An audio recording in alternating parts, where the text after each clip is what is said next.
Met Gala 2026. Sam Smith, Sabrina Carpenter, and other knockout looks of the night.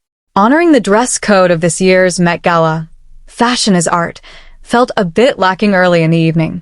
Stunning gowns and a few crisp men's looks were on full display, but where was the art, exactly? Soon after the carpet kicked into high gear, the blend of fashion and art, a request intended to celebrate the museum's new exhibition, Costume Art, which opens to the public on Sunday, May 10th, began to reveal itself in myriad ways.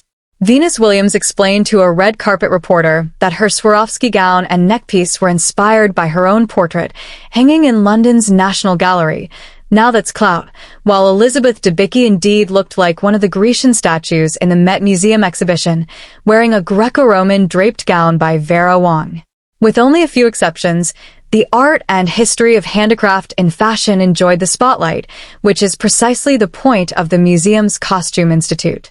Some looks took their cue directly from paintings and sculpture. In Heidi Klum's case, that resulted in a full-on commitment, as she arrived fully covered in the look of a Raphael Monti 1847 veiled vestal sculpture, which she came up with after visiting the Metropolitan Museum and deciding exactly which piece of art she wanted to emulate. A detail that should surprise no one who knows the supermodel's commitment to Halloween each year.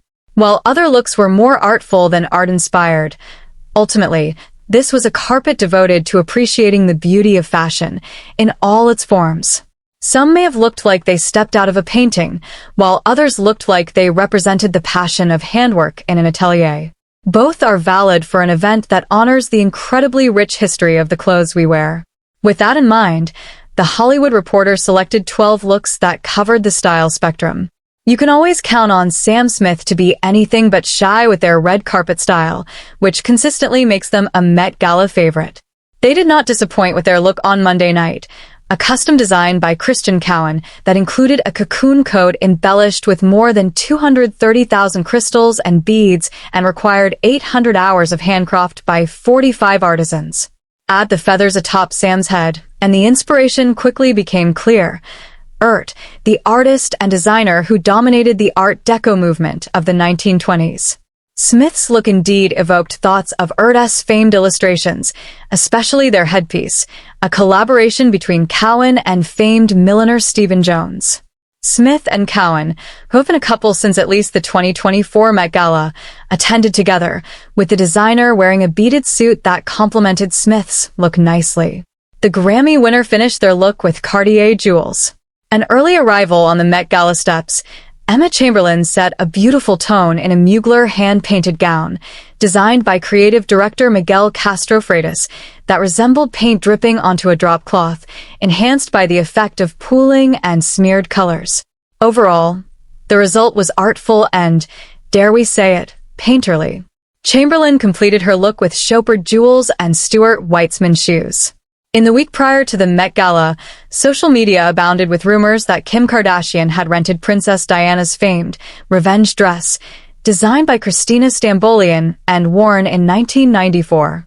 Spoiler: Kardashian wore a different look, but Nicole Kidman turning up as the lady in red immediately caused her look by Chanel to enjoy the same revenge dress moniker. Attending with her daughter, Sunday Rose Kidman Urban, who wore Dior, Kidman indeed looked fantastic in the crimson gown that was fully embroidered with sequins, handcraft that required more than 800 hours, and finished with a lush feathered peplum. The Oscar winner accessorized her gown with Chanel high jewelry, Chanel shoes, and a vintage Omega timepiece.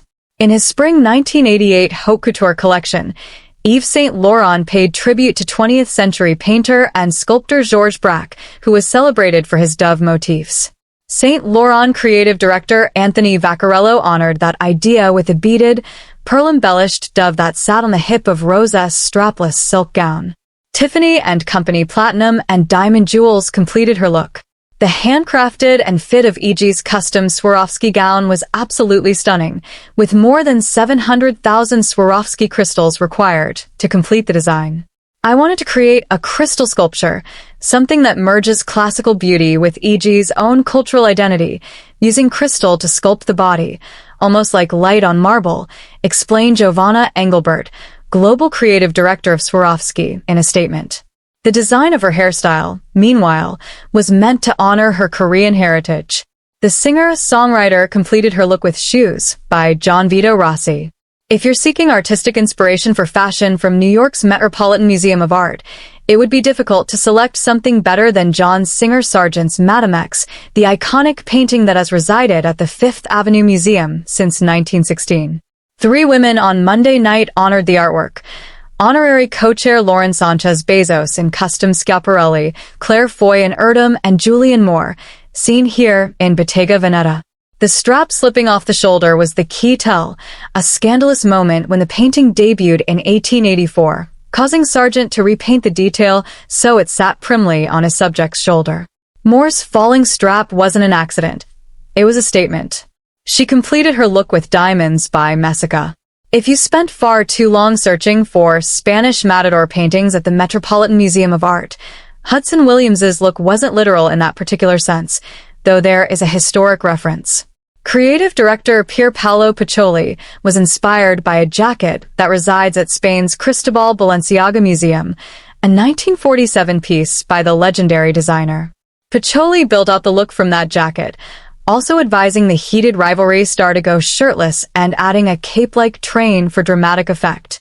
Williams accessorized his look with Bulgari jewels, including a platinum and diamond high jewelry necklace. Among the most imaginative connections of fashion and art came courtesy of Sabrina Carpenter's Dior look, designed by creative director Jonathan Anderson. Eschewing the paintings and sculptures that inspired many other looks, Anderson opted for a different art form: film, crafting Carpenter's halter gown largely from strips of black and white film.